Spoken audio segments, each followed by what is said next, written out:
গুরুত্বপূর্ণ সরকারের বড় বড় কর্মকর্তা সচিব, উপসচিব, রানিং পুলিশ বাহিনীর বড় বড় কর্মকর্তা ছিলেন, ছিলেন, অনেকে নাম শুনবেন, যান ডিআইজি মেজবাহুর নবী সাহেব, গুরুত্বপূর্ণ ব্যক্তি।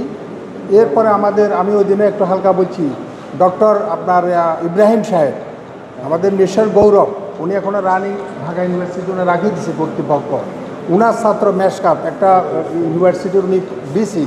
এইভাবে করি ওই দিন আমি প্রোগ্রামে ছিলাম, প্রায় 20 জনের অধিক ছিল রানিং সরকারের বড় বড় কর্মকর্তা। আমি জাস্ট ওই দিন কিন্তু এটা না, এই বিষয় না, একটু হিন্ট দিচ্ছি। বিশেষ শিল্পীজন হচ্ছে আপনাদের হেল্প দরকার, ওনারা রাজি হয়েছেন। তো আমি প্রথম পয়েন্ট আউট করছি এটা, আজকে আমরা সকলে আছেন। প্রথম হচ্ছে আমরা একটা বড় পরিসরে শর্ট টাইমের ভিতরে একটা প্রোগ্রাম করি, এখানে হোক যেখানে একটা প্রোগ্রামটা আমরা আয়োজন করি।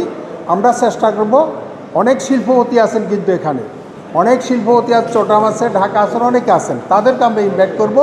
আমরা সকলে মিলিশের জন্য, সোজা একটা আমরা সকলে কি মিলিশের জন্য, আমরা দল মত নির্বিশেষে পলিটিক্যালি সাইড নিব না, আনপলিটিক্যালি বা আমরা এটা নিচ্ছি না। তারপরও আপনাদের সাংবাদিকের সম্মান রেখে বলছি, পলিটিক্যালি আমি যদি শর্ট টাইমে বলি, একটু পলিটিক্যালি যদি জামাতের প্রতিনিধিত্ব করি, আমি মিশর উপজেলা আমির, বর্তমান উপজেলা রানিং, আমি একটা বিভাগীয় সেক্রেটারি।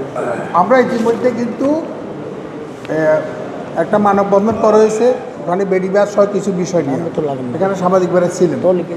জামাত ইসলামী, আমি দ্যাটপয়েন্ট কন্টে বলছি, এনি প্রবলেম মিশের জন্য যে কোনো কাজে আমাদের পাবেন ইনশাল্লাহ।